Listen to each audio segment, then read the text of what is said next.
Os nossos irmãos Feito Quintal e Lula Guimarães, de Minas Gerais, apresentaram um programa simplesmente imperdível na web rádio Cristo Consolador. E nós convidamos você para reproduzirmos esse programa agora aqui na página Estação da Luz Espírita. Lembramos que a nossa página Estação da Luz Espírita não tem fins lucrativos, o objetivo é a divulgação da doutrina. E é por isso que nós reunimos aqui o maior acervo possível de matérias espíritas, os livros da codificação, palestras, textos, vídeos, inclusive a programação das web rádios Cristo Consolador e Estação da Luz. Nós vamos convidá-lo para o programa. Vamos ao programa Jesus em Família, Fortuna e Miséria. Apresentação do Feito Quintal e Lula Guimarães, transmissão da web rádio Cristo Consolador. Excepcional. Vamos ao programa.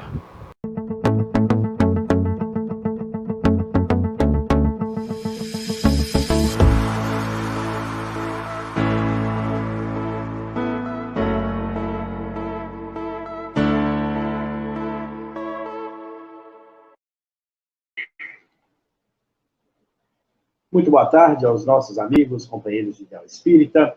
Com muita alegria, nós da Web Rádio Cristo Consolador trazemos mais um programa Jesus em Família, com os nossos contos, causos e outras histórias do lar espírita. Aqui comigo, mais uma vez, minha companheira de vídeos de doutrina, num ambiente diferente. Nós voltamos para a sala, lá no quarto a internet estava ficando muito complicada, e a gente voltou aqui para a sala para poder fazer esse nosso programa dominical. Como sempre comigo, ela, essa companheira de vídeo de doutrina, Lula, que vai iniciar com a prece. Boa tarde. Boa tarde a todos, boa tarde, Fred. É interessante que a gente dá boa tarde como se estivesse longe, né, gente? É interessante que aqui na sala vocês vão ouvir de vez em quando um ônibus, né? Uma viatura, uma ambulância, mas é aquele negócio que a gente tem que ter paciência, né? E no final dá tudo certo. Nessa vibração de amor, de serenidade, de paz, é que nós queremos pedir a Mestre Jesus que nos abençoe, que nos dê a tua paz, que essa paz seja estendida a todos os lares, espíritas ou não, onde quer que haja um coração sofredor, onde quer que haja uma alma que esteja passando por dificuldades, que esteja essa presença maravilhosa que o Mestre nos deixou. Que Jesus esteja conosco na nossa caminhada, hoje, agora e sim. Que assim seja. Graças a Deus.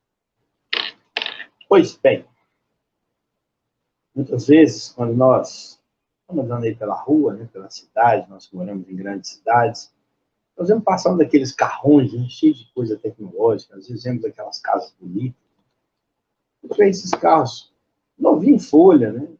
Uma pessoa geralmente bem vestida, sorridente, aparentemente bem com a vida. E a gente vê aquelas casas bonitas, né, nos bairros mais chiques, bairros nobres da cidade. E nós, bons seres humanos que somos, temos alguns pensamentos. E alguns desses pensamentos são entrecortados, lógico, por perguntas do seguinte tipo: será que essa pessoa tem dinheiro suficiente mesmo para comprar um carro desse, uma casa dessa? Enquanto eu estou aqui andando com o meu carrinho velho, todo amarrado de arame, né, como a gente diz, e já conhece de cor o caminho da oficina mecânica.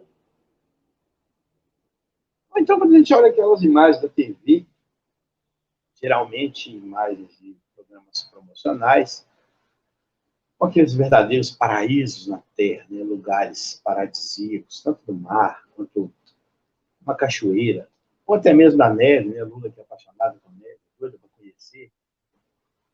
E a gente vê aquele monte de gente sempre sorridente, né?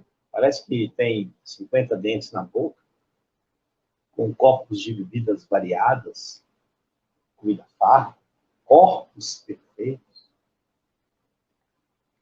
Muitas vezes também a gente vê aqueles navios de cruzeiro, né? Aqueles que têm 8 andares. A gente fala um prédio de 8 andares já é alto, né? Imagina um navio nem tudo, né? de 8 andares. Aviões que cruzam os ares, com pessoas também sempre sorridentes, satisfeitas, aparentemente satisfeitas, com tempo suficiente para uma boa viagem de lazer. E aí a gente pensa, né? Eu estou aqui preso em casa, sem dinheiro nem para tomar um guaraná, comendo pipoca, para assistir um filme. geralmente um filme velho, né? Porque muitas vezes nem TV a tem, né? A gente fala TV a, né? TV a cabo. E numa televisão, geralmente também mais antiga. A gente fala também das festas, né? Aquelas festas maravilhosas, suntuosas. Salão de festas lá enfeitado com flor natural, tá, gente? Coisa que é cara. Todo tipo de coisa fina, gente fina, roupa fina, pessoas finas, bonitas, também sempre sorridentes, sempre alinhadíssimos. Eu aqui fazendo a festa, né? Com a bacia de pipoca, que nós já citamos e assistindo. E algumas vezes até sem a bacia de pipoca. E aí, tiver tanta dificuldade, tanta tristeza, tanta necessidade que as pessoas passam, a gente pergunta, até um questionamento que nós fazemos ao Pai Criador. Qual é o motivo de alguns terem tanto e outros terem tão pouco? Nosso tema de hoje é fortuna e miséria. Então, nós vamos, né, dentro desse tema, nós vamos lá no Livro dos Espíritos, né? As respostas dos orientadores a Kardec, quando questionados sobre essas diferenças, né? É a seguinte: Deus concede a riqueza ou a miséria a determinadas criaturas para experimentá-los de modos diferentes. Importante frisar que essas provas são escolhidas pelos próprios espíritos, né? Pediu, não tem jeito não. Pediu, levou. Pediu, né? É interessante lembrar que às vezes a gente fala, mas eu pedi essa prova que me deu conta. Só te é permitido quando se sabe que você dá conta. Então, hoje nós nascemos, crescemos e vivemos em uma sociedade, né, que faz uma clara diferenciação entre as pessoas. Aliás, várias diferenciações, né? Seja por etnia, por nível cultural, social e certamente o financeiro, né? Que é todo dia. Esse tipo de segmentação aparece de forma vertiginosa e causa constrangimento a todos. A riqueza enxerga a pobreza alguns andares abaixo, né? Às vezes, até quando a gente está em algum lugar, eles olham que a gente tem cara de pobre, né? As pessoas olham para a gente como se tivesse realmente uma... Eles olham para... né? Porque agora a gente está invertido, eu estou apontando para o seu lado, mas está ao contrário. Então, assim, a gente tem essa cara de pobre, a gente chega nos lugares e a pessoa até olha para a gente assim, mas de uma forma diferente. Mas é bom, tá bom também, né? Alguns olham para a gente, né, como os andares mais abaixo, não só na vida financeira, mas nos postos de trabalho, né? E aí, algumas regalias a gente pode perceber que quando se tem muito, que chega em algum lugar, mais você é bem recebido, né? Nos lugares geralmente são assim. Tem gente que até pelo nome, né? Você não tem nome para estar aqui. Exatamente. E é interessante que às vezes você chega numa festa, ou você vai visitar algum amigo mesmo ali de sua convivência, quando você chega e te trata normalmente, mas quando chega alguém que, como o Fred leu para a gente lá atrás, né, aquele oferece uma festa melhor, que chega com um carro melhor, ele é mais bem tratado. Infelizmente, né, isso ainda convive, a gente ainda tem essa convivência lado a lado, a gente tem essa convive com esse tipo de situação, né, que infelizmente até hoje é bem comum. Então, convivemos lado a lado com a fama de alguns, muitas vezes repentina, tão repentina quanto o esquecimento, né? É a verdade, a beleza e a feiura, a saúde e a doença. Então, viver está constantemente conectado a essas dinâmicas, que são tão naturalizadas quanto comer, dormir, né? A verdade é que não é bem assim. Se perguntarmos por que, por exemplo, algumas pessoas são tão favorecidas pelos caracteres da beleza, que tipo de resposta esperar? A predisposição genética? Raiz biológica? Há algo sobrenatural e incompreensível para nós? A resposta para esse questionamento pode estar muito mais próxima do que parece. Será que a beleza é um padrão social que deve deve levar em conta certos parâmetros físicos e nada mais? O que ou quem, de fato, é realmente belo ou bonito? Né? A gente olhar aquela pessoa maravilhosa, eu vou contar a história da moça lá da Maria. Tem que olhar para o outro lado, porque a gente tem invertido agora. Se eu olhar para o seu lado, a cara vai virar para o lado de lá. Depois eu vou contar uma historinha para vocês. Mas, eu vou contar a história logo, tá? Tá bom. Eu gosto de histórias. A Marida contou uma historinha para a gente, que certa feita tinha um casal, tinha uma convivência muito harmoniosa, e a esposa desencarnou. Né? Tempo depois, o marido casou-se com uma outra moça. E essa moça relatou a Marida para a gente que essa moça era aparentemente muito bonita, era linda. E aí o espírito, né, da esposa desencarnada falou: eu vou assustá-la para que ela não fique ao lado do meu marido, né, e tome o meu lugar.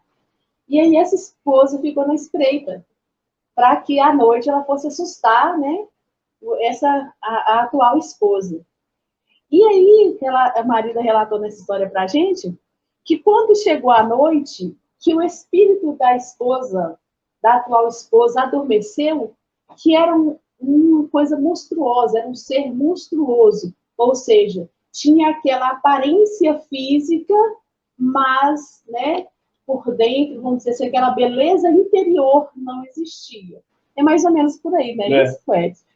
Então, assim, às vezes a gente vê aquela beleza externa, mas o que traz aquela pessoa no seu espírito? O que traz aquela pessoa no seu coração? Né? Então, vamos lá. Mas vamos mudar para o nosso foco aqui, né?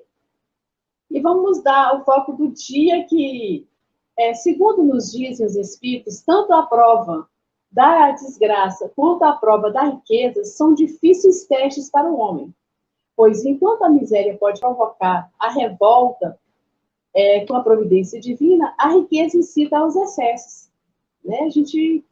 A gente sabe como é mais fácil errar, vamos dizer assim, quando se tem mais possibilidades. Lá na questão 815 do Livro dos Espíritos, neste ponto, vale a pena falar sobre a responsabilidade das escolhas que fazemos enquanto planejadores de nossas encarnações. A verdade é que não temos recordações desse momento e, portanto, é uma acusação infundada se dissermos que Deus nos castiga com a pobreza. Da mesma forma, Deus também não beneficia ninguém com a riqueza. Não é isso, Fred? Verdade. Bom, vamos aos primeiros abraços do dia, né? Nossa querida amiga Dona Helena. Boa tarde, né? Deus abençoe a senhora. Veronildo está com a gente aqui também. Um grande abraço, minha querida Vivi. Prazer receber todos vocês aqui com a gente. Tem mais gente com a gente aí, mas esses mandaram um recado por enquanto. Um grande abraço, muita paz, muita luz a todos. Pois bem, aquele que recebe o benefício da fortuna, e aí que a gente trata de benefício, ele tem muitos mais recursos e muitas mais possibilidades, opções e condições para fazer o bem. Se não faz, torna-se um egoísta, orgulhoso, muitas vezes insaciável. Ou seja, os nossos vícios, eles são inflados, inflamados, excitados quando nós temos poder nas mãos. A gente até fala que, culturalmente, algumas pessoas não podem subir numa gilete e querem fazer discurso, né? Um termo bastante comum aqui conosco. Subiu na gilete quer fazer discurso. Nós vamos sempre lembrar que os vícios são tendências de comportamento ou cultivo de valores que atrapalham ou até impedem o progresso espiritual. Alguns exemplos desses valores, dessas condições, são algumas ideias que nós fixamos por orgulho, por vaidade, vamos dizer, uma ideia fixa lá, não gosto de tal pessoa. Por quê? A pessoa me fez mal. Já pensou se Jesus tivesse o mesmo pensamento? A gente sempre vai recorrer ao ensinamento de Jesus, claro. Mas vamos pensar se Jesus quisesse vingar de todos aqueles que cuspiram nele, que deram tapas nele. facas no bolso e o chicotearam. Já pensou uma coisa dessa? Coisa absurda? Né? Essas ideias que são fixas. E emoções e ações negativas que vão desequilibrar o nosso princípio, pensamento espiritual. Lula acabou de citar a nossa amiga Marilda. Marilda, para nós, é uma grande referência de vida, de conduta e, principalmente, de ensino. Né? Tem muito a aprender com as pessoas mais antigas que nós, dentro da doutrina. Marilda é uma fonte de conhecimento para nós. Embora Marilda não seja tão antiga assim, né, de idade, mas ela já está há muito tempo na doutrina. Então, a gente vai tratar a antiguidade como tempo de doutrina, não como tempo de vida. Né? Mas eu vou citar de novo a Marilda, porque nós temos alguns pensamentos que são muito comuns, que são muito agressivos, tanto para nós quanto para o outro. E aí, fatalmente, a gente vai recorrer à nossa classe política. Né? Por que nós estamos falando disso? Por causa dos nossos valores, aquelas ideias, ou emoções e ações negativas que nós temos, que só nos atrapalham enquanto espírito. A gente vê tanta coisa errada feita pelos políticos do nosso país.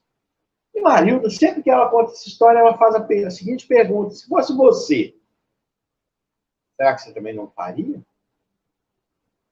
Então, quando nós temos essas ideias fixas a respeito do outro, esses pré-julgamentos, esses julgamentos errados, aliás, nós não estamos aqui em posição de fazer julgamentos. Quem somos nós para julgar alguém? Jesus nos diz que juízo perfeito só vem da justiça perfeita, que é a justiça divina. Nós estamos sujeitos a cometermos erros. Erros de avaliação, erros de ponto de vista, e até erros partindo do nosso próprio preconceito. E aí eu vou julgar o outro. Mas quem tenta se colocar no lugar do outro?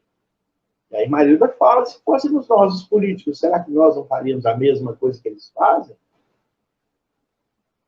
E aí vem, os espíritos nos dizem que Deus experimentou o pobre pela resignação.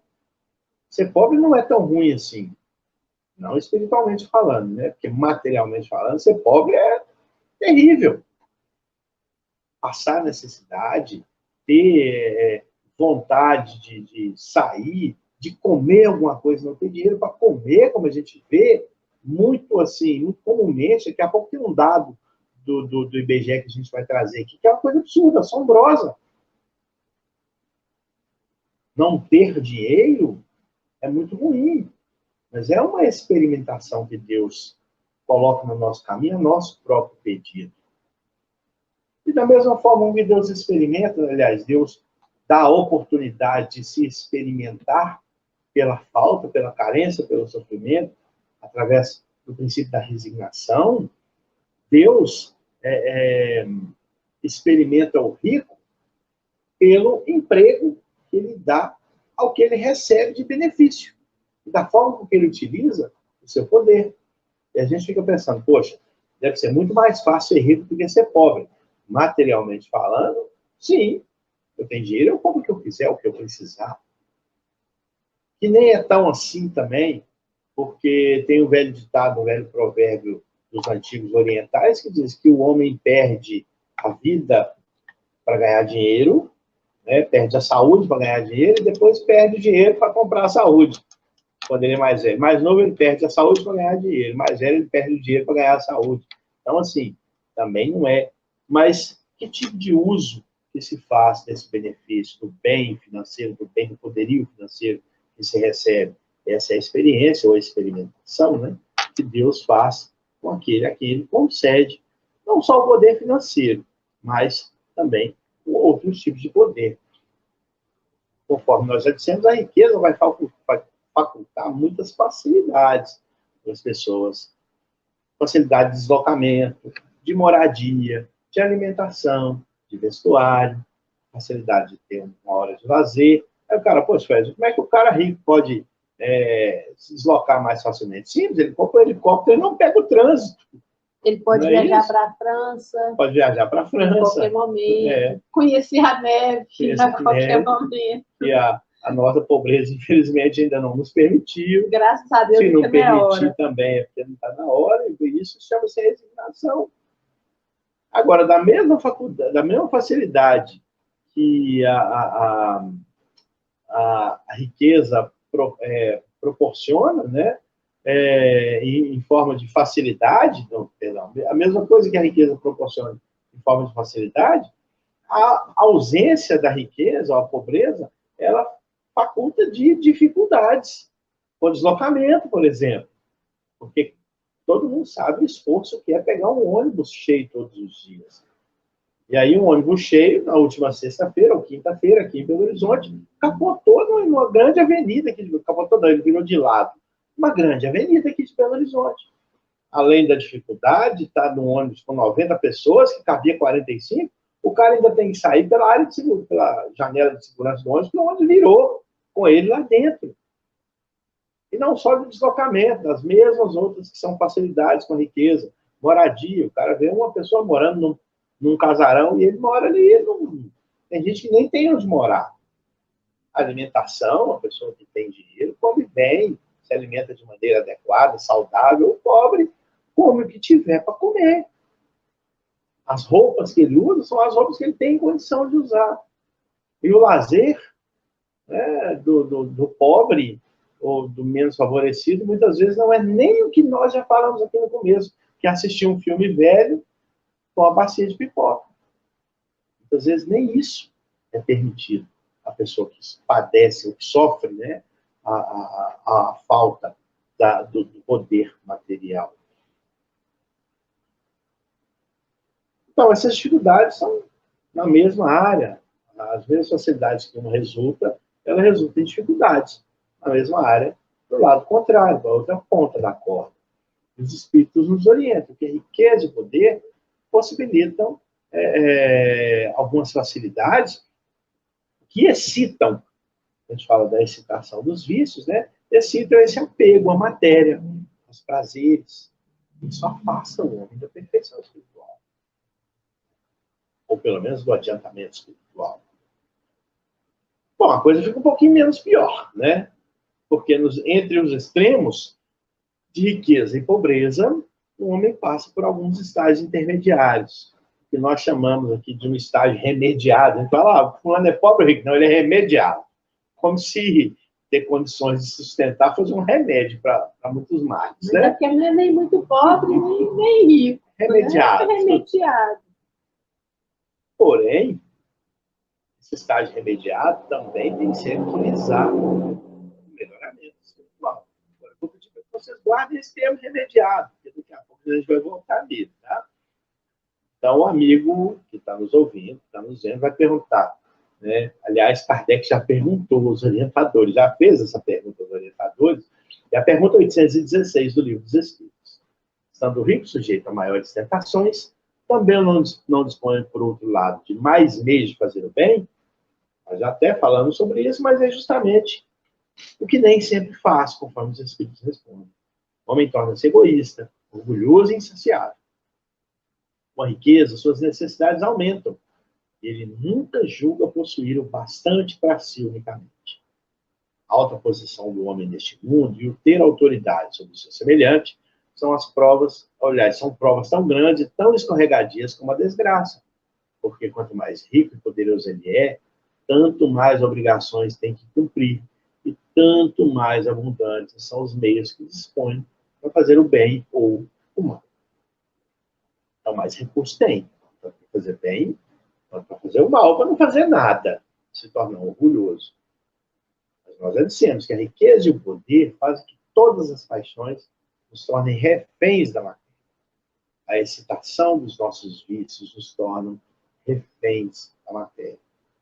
Estando desse desejo, ou dessa vontade, ou desse objetivo, que é a perfeição espiritual. Olha que interessante as palavras de Jesus. Na verdade, eu vos digo que é mais fácil passar um camelo pelo fundo de uma agulha do que entrar um rico no reino dos céus. Lula vai falar para nós sobre essa maravilha de expressão de Jesus que está no Evangelho de Mateus, acho que no capítulo 16. Fala para nós aqui. É isso. Eis que alguém chegou perto de Jesus e consultou. Mestre, que podereis fazer de bom para ganhar a vida eterna? Questionou Jesus. Por que me perguntas a respeito do que é bom? há somente um que é bom. Se queres entrar na vida eterna, obedeça aos mandamentos. Ao que ele perguntou, quais? E Jesus lhe respondeu, não matarás, não adulterarás, não furtarás, não darás falso testemunho, honrar a teu pai e a tua mãe, e amarás o teu próximo como a ti mesmo. Replicou-lhe o jovem, a tudo isso tenho obedecido. O que ainda falta? Então Jesus disse a ele, se queres ser perfeito, vai, vende os teus bens, dá o dinheiro aos pobres e terás um tesouro no céu. Depois, vem e segue-me. Ao ouvir essa palavra, o jovem afastou-se pesarosamente, pois era dono de muitas riquezas.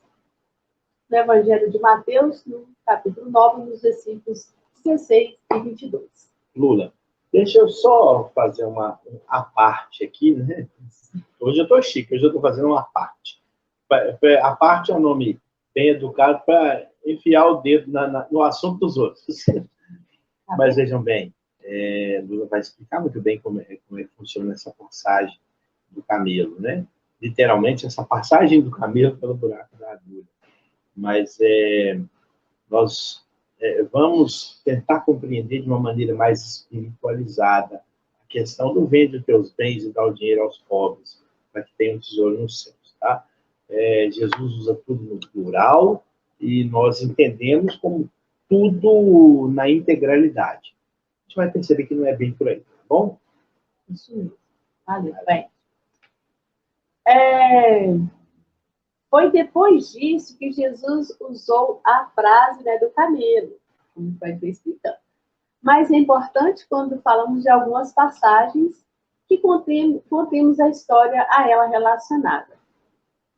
Alguns comentários bíblicos afirmam que do lado dos portões, no muro de Jerusalém, tinha uma pequena passagem chamada de fundo da agulha, ou olho da agulha, que tinha geralmente o tamanho de uma pessoa. Acontece que nos dias do Shabá, ou o dia do descanso, né, para os judeus, os portões da cidade ficavam fechados para a consagração do dia e evitar a entrada de pessoas e comerciantes nela. E eu não coloquei aí, Lula, essa passagem era passagem, o fundo da agulha, o olho da agulha, era passagem de uma pessoa. Por isso que ela geralmente tinha o tamanho de uma pessoa. Ela só era utilizada em casos de muita necessidade mesmo, tá? Continue. A gente ficava imaginando, né, antes de conhecer, antes de ler alguma coisinha ou outra, eu ficava imaginando o camelo ficar passando no fundinho da agulha de costurar. Eu achava que era isso, né? Aquele negócio da gente levar a leitura ao pé da letra, né? Por isso que é bom estar sempre estudando, né? Imaginemos alguém querendo entrar com um camelo na cidade nesses dias, ou seja, naquele espaço que era do tamanho de uma pessoa, né? A gente conseguir agora imaginar alguém querendo entrar com um camelo, né, na cidade. Deveria dispor de de toda a carga do animal, ou seja, tirar tudo que está ali em cima e passar pelo olho, empurrando o animal joelhos, ou seja, ia dar um trabalho danado. Tinha que ajoelhar o camelo para passar, porque o camelo é alto. Aí você imagina o camelo daquele tamanho, você tem que ajoelhar o camelo e empurrar esse camelo para dentro, né, desse espaço onde cabe uma pessoa, né? Então, nesse tipo de representação, Jerusalém seria uma espécie de reino sagrado. Dessa forma, ainda segundo a simbologia judaica, para que um rico pudesse entrar nela, deveria desfazer-se de todas as suas riquezas e renunciá-las, né? É quando Jesus fala lá, é quando a gente tem que tirar tudo de cima do camelo para passar na agulha, né? Deixar para lá, do lado. É importante ainda lembrar que esse tipo de representação encontra referência na direção do comportamento de Jesus, que andava sempre com os pobres, doentes, desviados e sofredores. É isso, Clédio? Não tentou, né, mostrar ali um cidadão empurrando um camelo ajoelhado. Não é o cidadão ajoelhado, é o camelo ajoelhado. Não, eu falei o É. camelo, porque o camelo é grandão, né? O cara está empurrando o camelo ajoelhado, é o cara de joelhos empurrando o camelo. Não, Não é é. o camelo Porque ajoelhado. o camelo não cabe no olho da agulha. Né? Que aquela passagem é uma passagem. Tem uns desenhos muito bonitinhos, a gente vai na internet e vê lá algumas dessas passagens. Ela realmente cabe uma pessoa, talvez um pouco mais que uma pessoa. Mas o camelo é muito alto. E aí o cara ajoelha o camelo, já é difícil, não. Para o dono do camelo é fácil, né? O camelo obedece muito ao dono. Mas eu queria entender ele empurrando o camelo. O camelo é um animal de 300 quilos, 350 quilos. O cara empurrando o camelo ali para poder passar no buraco é uma visão muito, muito estranha. A gente acha até engraçado, né? Mas vamos já que o Lula falou dessa coisa do desfazer, né, daquilo que você tem, deixar para trás o que você tem, a gente dá uma pausa nesse aspecto para trazer uma outra reflexão que é importante para essa nossa conversa de hoje, que lá na frente vai fazer muito mais sentido quando nós voltarmos a esse aspecto, por exemplo, do camelo. Por que deixar tudo para trás? Ou por que deixar uma parte? Ou vender o que você tem e dar para o pobre? A gente vai entender isso melhor lá na frente. E essa citação bíblica, ela trata do nosso comportamento. Né, lá nos Provérbios, no 14º provérbio, no versículo 31, eu acho que é do rei Davi, esse provérbio, não tenho certeza, me perdoe porque eu não tenho certeza, mas ela diz o seguinte: o que oprime ao pobre insulta aquele que o criou, mas a este honra o que se compadece do necessitado. Se eu tiver, não é dó, comiseração, é compadecimento, diferente. Por quê? O cara fica com dó, acha que o cara está na miséria extrema, na tragédia total, e aí fica aquele sentimento pesaroso. Não, o sentimento não é de pesar com aquele que necessita. O sentimento é de esperança. Com ajuda, ele consiga seguir em frente. Não ficar com dó dele, precisa de ajuda porque ele não sai do lugar. Ninguém foi feito para ficar no lugar. Os espíritos não são feitos para ficar no lugar. Nós acabamos de falar de perfeição espiritual. Como é que você adquire a perfeição? Com a prática. E a prática é reencarnação. E é desses momentos que nós passamos a falar a partir de agora. Das oportunidades em que nós podemos considerar as formas, as maneiras, as condições em que nós encontramos os nossos irmãos menos favorecidos.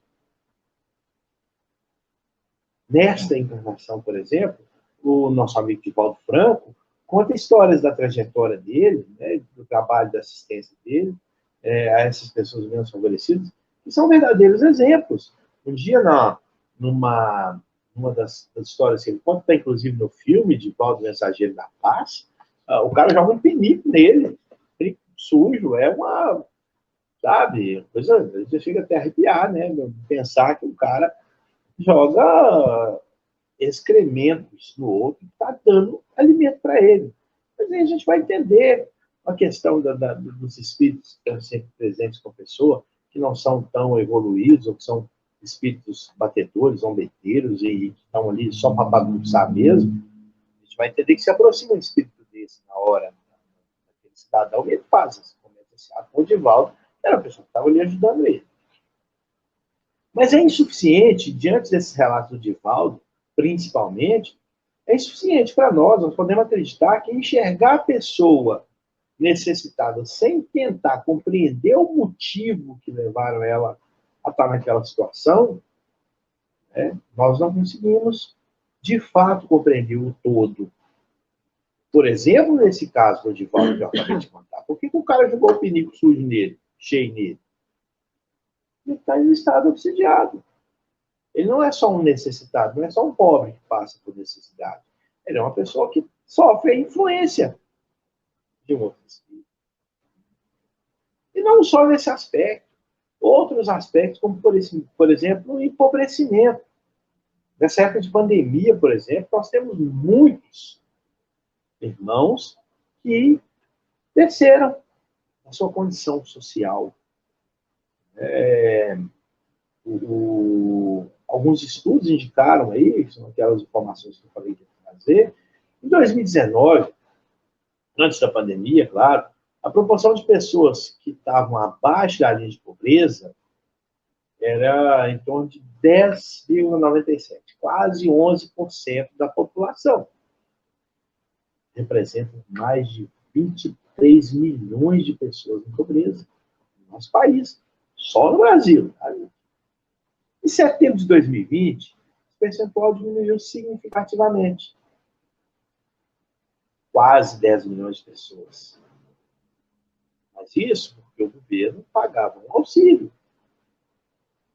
E aí nós atravessamos 2000, né, em setembro, lá no final de 2000, dezembro, com o anúncio do final desse benefício, fizeram uma outra medição no primeiro trimestre, janeiro, fevereiro e março de 2021, e esse percentual atingiu mais de 16%.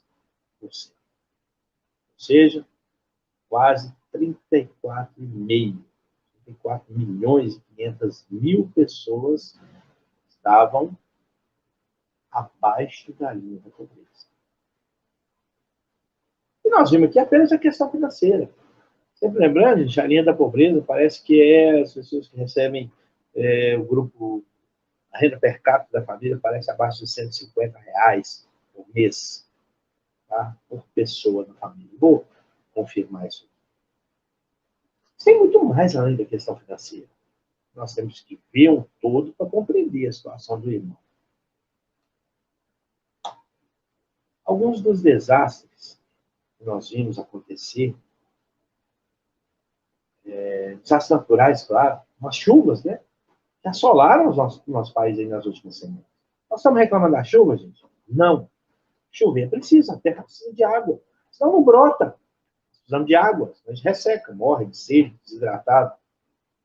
O planeta precisa de água, embora já seja 2/3 de água. Precisa de água, que vem da chuva, que brota na terra, a gente precisa. Nós não estamos reclamando da chuva. Mas a chuva traz. Muito em função da atuação do homem, lógico, que é o homem que desregula tudo, mas a chuva traz problemas. E nós falamos muito superficialmente sobre isso. Alguns desastres, por exemplo, são provocados. Alguém vai falar comigo que quando uma barragem se rompe, não é um desastre provocado. Talvez não intencionalmente, mas o homem sabe que se ele colocar uma barragem ali e ela não for suficientemente forte, ela vai romper. Aqui mesmo, na época da chuva, 3 ou 4 semanas atrás, quando a chuva começou, uma chuva muito forte na região de Nova Lima, o dique de contenção não era a barragem, era o dique de contenção de uma barragem, ou seja, que prende o excesso da água de chuva, exatamente, que rompeu. E a BR-040 ficou fechada por 2 dias. Para quem não sabe o que é a BR-040, é a saída de Belo Horizonte para o Rio de Janeiro. É uma via de transporte muito importante no nosso país. Fechada 2 dias por causa de um desastre provocado. E nós vemos algumas outras famílias que empobrecem por causa de outros aspectos que nós também devemos observar. Alguns integrantes de famílias, por exemplo, são dependentes químicos. Nós já vimos muita família perder tudo por causa da dependência química de um filho. Não só com tratamento, mas até com o próprio sequestro que ele faz de bens dentro de casa para poder usar droga. Algumas dessas diferenças também acontecem simplesmente por causa da cor da pele de outros. Por causa da posição social que ela ocupa. Como o Lula já falou, pobre é visto de maneira diferente. Assim como ainda temos muito problema com racismo, com homofobia, que trazem famílias, trazem problemas financeiros. O que é mais absurdo, em alguns casos, o próprio princípio religioso da pessoa torna ela ainda mais pobre do que ela já é. Muitas vezes por ignorância. Sucumbir a essa oferta de um lugar melhor, né? Ou pela compra do reino dos céus, por assim dizer. As pessoas são enganadas dentro do seu princípio religioso. Eu sempre falo aí, Fred, eu estava lembrando, a gente estava no encontro de sábado na Casa Espírita um dia, e a gente falando, né, sobre as consequências que os nossos atos trazem. e eu falei sobre o lixo, que às vezes a gente joga na rua, e seu Isoldino, né, nosso saudoso Isoldino, eu falei, a gente não pode jogar no chão, a gente não pode jogar o lixo no chão, porque às vezes a gente acha. Aí eu perguntei, quem joga papel no chão? O seu Isoldino levantou o dedinho, bem engraçadinho, falou, a minha filha, eu jogo só papel de bala, de vez em quando eu jogo. O seu Isoldino, se o senhor joga um papel de bala hoje, uma amanhã, ou depois de amanhã, vai juntar um tanto de papel. E se todo mundo tem a mesma consciência de jogar somente um papelzinho de cigarro, ou um papelzinho de bala, ou um toquinho de cigarro, todo mundo pensa dessa mesma forma, na hora que a chuvinha vai entupir o esgoto. Aí eu achei tão engraçadinho que ele falou, é mesmo, minha filha, ainda não tinha pensado nisso. Então, assim, a chuva vem como sempre vem. Nós é que colocamos as coisas no lugar onde não devemos colocar, né? Vamos voltar para o nosso assunto aqui do dia. No livro Capital, do século XXI, o autor Thomas Piketty afirma que apenas 1% da população mundial possui mais de 25% de toda a renda mundial. Pessoas que vivem em uma condição muito privilegiada. Vamos sempre lembrar que a doutrina espírita não condena a riqueza, tá, gente? É importante lembrar disso. Nem a riqueza, nem a acumulação. Mas, conforme já dissemos hoje, isso tende a afastar a pessoa dos valores mais significativos e, em alguns casos, até abandonando os valores espirituais, né? Folga naquele que não estou tendo agora, né? Se compreendemos que isso está a acontecer conosco em caso de uma riqueza repentina, ou seja, se o material se tornar o centro de nossas ações, compreenderemos também que temos de desestimular esses sentimentos ou pensamentos de maneira imediata, pois a doutrina recomenda que não se deve estimular os excessos de dinheiro, de trabalho, de consumo, de gastos, que são os contaminantes dos princípios morais. Eu lembrei que eu não sei se ele é filósofo ou sociólogo, o Durkheim, ele fala, sociólogo, né? O Durkheim, ele fala assim, que enquanto o ser humano admirar mais quem tem o ter do que o ser, a sociedade ainda está doente. Não nessas palavras, né? Lembrando que a gente ainda tem esse hábito de admirar quem tem e não quem é. Né? O dinheiro pode e deve ser considerado como uma coisa boa. É uma das ferramentas de construção da dignidade da pessoa e de suas famílias, da sociedade. É um dos construtores do bem-estar social, quando garante a moradia ao cidadão. Melhora as condições de alimentação e cria oportunidade para aqueles que muitas vezes nem têm uma perspectiva do futuro ou nem sonham, né, com uma coisa melhor. Quantos a gente não percebe que não pensa em melhorar? Eu sou pobre e assim serei, né? Vou morrer assim, eu nasci assim, vou morrer dessa forma. Né? Essa pessoa não tem uma perspectiva de que pode lutar para melhorar, se acomodou naquela situação. O que não deve, gente. A gente tem que estar sempre nessa busca, né, para melhorar. Por isso, usar o poder financeiro com equilíbrio e correção. Ter dinheiro não é pecado, né? Aliás, é dessa forma que a doutrina nos orienta. Tudo o que é excesso é prejudicial, não é mesmo? Pois é. O dinheiro exerce um poder muito forte em nós, assim como alguns espíritos têm o poder de nos controlar. Mas Jesus já tinha nos alertado, lá em Mateus, no capítulo 5, no versículo 24. Ninguém pode servir a dois senhores, pois ou odiará um e amará o outro, ou será infiel a um e desprezará o outro. Vós não podeis servir a Deus e ao dinheiro. Sempre lembrando que servir, no princípio da palavra, é estar pronto para atender às solicitações. Entendemos porque não Dá para servir aos dois senhores? Ou seja, eu posso ter o dinheiro para atender, mas se eu tenho dinheiro, eu não consigo servir aos dois senhores. E isso é que a doutrina fala, eu não consigo me apegar à matéria completamente e amar a Deus. Porque como que eu vou me apegar à matéria quando o irmão meu precisa de uma ajuda e eu não ajudo porque eu sou apegada a esse dinheiro que eu tenho? Onde fica aquele amor que Deus fala, amar ao seu irmão, né? Então, eu não consigo fazer as duas coisas. O que pesa é que podemos ser extremamente ricos, né, financeiramente falando, e sermos, ao mesmo tempo, bons cristãos, atendendo ao chamado de Jesus para a caridade, por exemplo. O que não podemos é esquecer o princípio dos ensinamentos de Jesus e nos tornarmos avarentos, insensíveis com a dificuldade dos outros.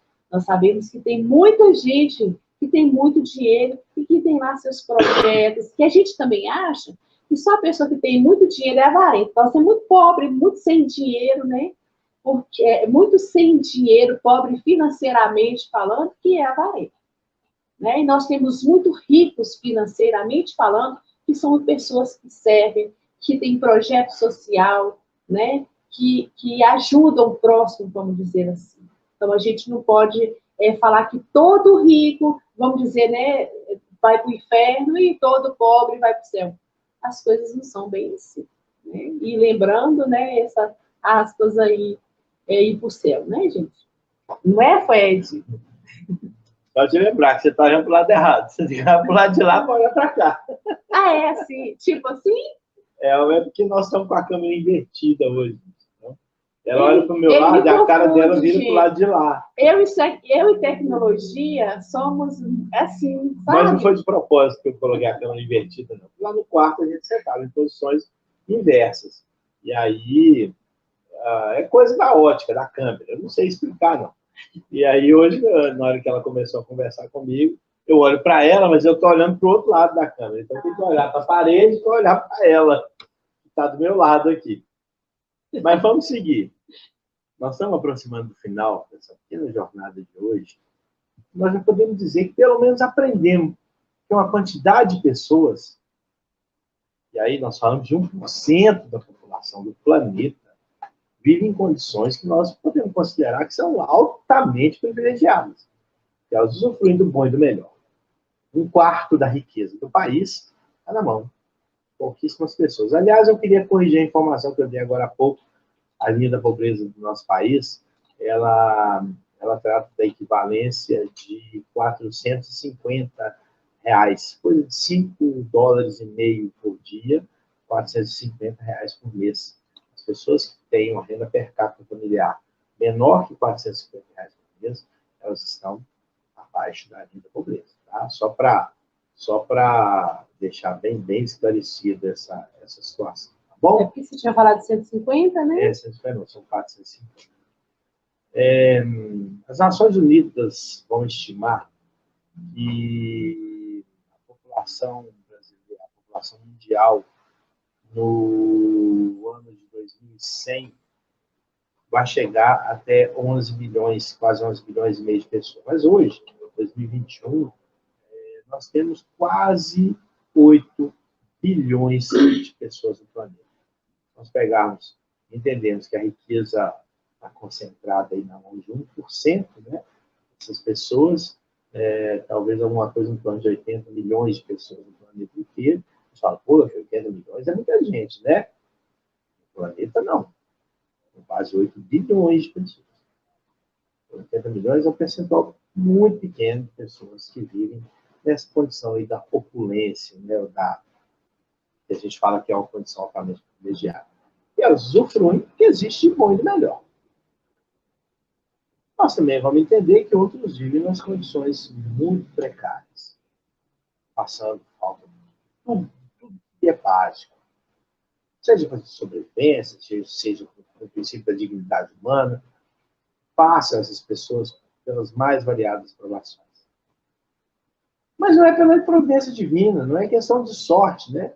Aliás, sorte é um dos modelos de elementos que nós não consideramos na doutrina. Não existe sorte.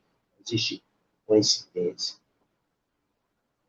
Algumas pessoas dizem que já perderam tanto, que elas chegam a experimentar até uma ausência de esperança e perspectiva. E a gente ainda brinca, né, que minha sogra nunca se chama esperança. Eu nunca vou dizer isso, que eu adoro a minha sogra. A gente fala, minha sogra nunca se chama esperança, porque a esperança é a última que morre. E a pessoa já não tem mais esperança, não tem mais perspectiva. A desesperança, o medo, a incerteza, para essas pessoas, ela ocupa uns espaços que deveriam ser de sonhos, de perspectiva sobre o futuro, ou sobre futuros, no plural. Neste momento, agora, para uma pessoa que sente essa ausência, uma força contrária está encaminhando essa pessoa para cada vez mais distante de Deus, não é o termo adequado. Mas ela trava a pessoa nessa caminhada rumo a Deus, rumo a seu espírito puro. E essas próprias pessoas relegam a uma perspectiva secundária. Isso é perigoso, porque essa perspectiva secundária ela vai se posicionar entre a honestidade e a marginalidade. Agora há pouco nós falamos daqueles que vivem no plano intermediário, os remediados, lembra? O cara da pobre rica é remediado. Nesse meio, e aí é uma coisa louvável, na condição humana. A gente fala, às vezes o Fred vem aqui, mas a Lula só mete o pau em nós que somos humanos, né? Só critica, fala, aponta o dedo e fala assim, como se nós pudéssemos apontar o dedo. A gente aponta o dedo, lembrando sempre que tem, a gente aponta o dedo assim, né, gente? Certo? Tem um dedo apontado para frente, 3 apontados para nós e 1 apontado para cima. Então a gente aponta mais para nós do que para o outro. Tá? A gente nem mostra. Nossos defeitos expõe as nossas fraquezas mesmo. A gente não expõe a fraqueza do outro, nós expõe a nossa própria fraqueza. E aí, no meio desses nós, que nós apontamos, mas que também somos apontados, né, esses mais ou menos remediados, surge aí uma legião de pessoas que nós também consideramos como missionários, né, não no sentido espiritual da palavra, né, o missionário no sentido espiritual tem uma conotação diferente do missionário ser humano, que buscam aí auxílio desses que sofrem necessidade. Agora com as chuvas mesmo, quanta gente apareceu aí para doar coisas. Água, tinha lugar que não tinha água. Aí saiu daqui de Belo Horizonte um caminhão de água aí para a Bahia.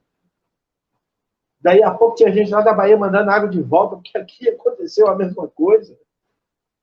Não são missionários. Estão nessa nossa mesma condição. E alguns desses, é lógico, que a gente não pode deixar de prestar reverência, ou de reconhecer como grandes heróis da humanidade. Pessoas que nem sempre quiseram ter esse rótulo, ter esse título, como o próprio Divaldo, que nós falamos agora há pouco, como Chico, Madre Teresa, Irmã Dulce, aí da Bahia, que a gente conhece muito bem. Santo Agostinho, a época mais antiga, né? Santo Agostinho, que sempre São Francisco, que arrombou o armazém do pai dele, jogou tudo para cima, distribuiu para o povo na rua. Todas essas pessoas tinham boas possibilidades de vida. Divaldo, Chico, eram empregados públicos. Tinha emprego, casa. E de repente abriu mão de tudo. Para estar junto com esse mais necessitado. Mas ressaltar que essas pessoas já tinham um pouquinho mais de evolução do que nós, né? Encarnações passadas, eles cumpriram o papel. Quer falar, Titi? Não, eu só estou mostrando também a evolução deles maior que a nossa. Fugiu até da tela, né? Fugiu da tela, porque é um pouquinho só maior que a nossa. Eles já tinham um certo valor de merecimento, precisavam apenas ser missionários nessas causas. E você só repetiu o que nós já conhecemos, não é verdade? E aí nós também não queremos aqui reverenciar nossos atos. Mas todas as vezes que nós fazemos uma campanha do quilo, nós fazemos uma doação como essa de alimento, de água, para quem sofreu aí, para uma causa importante, nós somos um pouco do que diz o texto do Evangelho lá da agulha. Nós desfazemos da riqueza, desmontamos o nosso camelo e largamos tudo para trás. Está certo que nós ainda por alguns instantes. Mas neste momento, nós agradamos mais a Deus do que a Mamon. Só falta para nós a status de mensageiro, né? É verdade. Então, gente, lembrando que cada vez que acontece algo desse tipo, é uma oportunidade que é dada para aquele que está passando a situação e para aquele que está vendo a situação acontecer. São nesses momentos que surgem as pessoas para doar, para receber. Né? E, para finalizar, podemos dizer que, independentemente de nossas possibilidades materiais, ou de quanto possuímos no banco, ou de limite no cartão de crédito, temos que saber usar de maneira consciente, com correção os bens que Deus nos concedeu. Nós temos responsabilidade com esses bens. Pelo que podemos estudar juntos nessa pequena hora, dessa tarde crítica, que dá graças a Deus, né? A gente teve a chuva, agora o solzinho para dar uma aquecida e uma secar, né? Nosso sol. É que a desigualdade das riquezas tem um propósito. Aprendermos mais sobre nossas condições espirituais para aprimorá-las sempre por meio dos exemplos dados pelo Mestre em suas grandiosas passagens por este livro. Lembremos que a sabedoria popular diz que ninguém é tão pobre que nada possa oferecer, mas nem também tão rico que de nada precisa. Poderíamos nos lembrar de várias passagens dos Escritos Sagrados que realçam esse pensamento, mas que um saco de ouro dado por um rico. Desculpa, gente, eu pulei. Deixa eu ler. Poderíamos lembrar de várias passagens dos Escritos Sagrados que realçam esse pensamento. Primeiro item do qual que é esse, foi? Marcos, ele abreviou, 12, gente. Eu não sei as abreviações todas. Né? Marcos, capítulo 12, versículo 41 a 44, é o óbolo da viúva. Isso. Quando ela joga, né, 2 moedas dadas por uma mulher pobre valem mais que um saco de ouro valem pelo rico. Eu falo que é porque o rico dá o que sobra, a mulher deu o que ela tinha, tirou dela, né? Segundo item, Mateus no capítulo... Esse eu sei. Mateus no capítulo 26, porque não está abreviado. No versículo 7. Jesus é ungido em Betânia. Perfume de alabastro.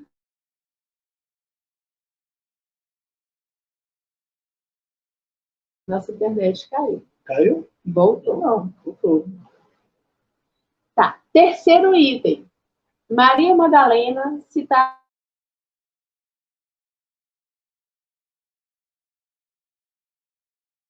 Preciso do seu amor, da sua caridade, né?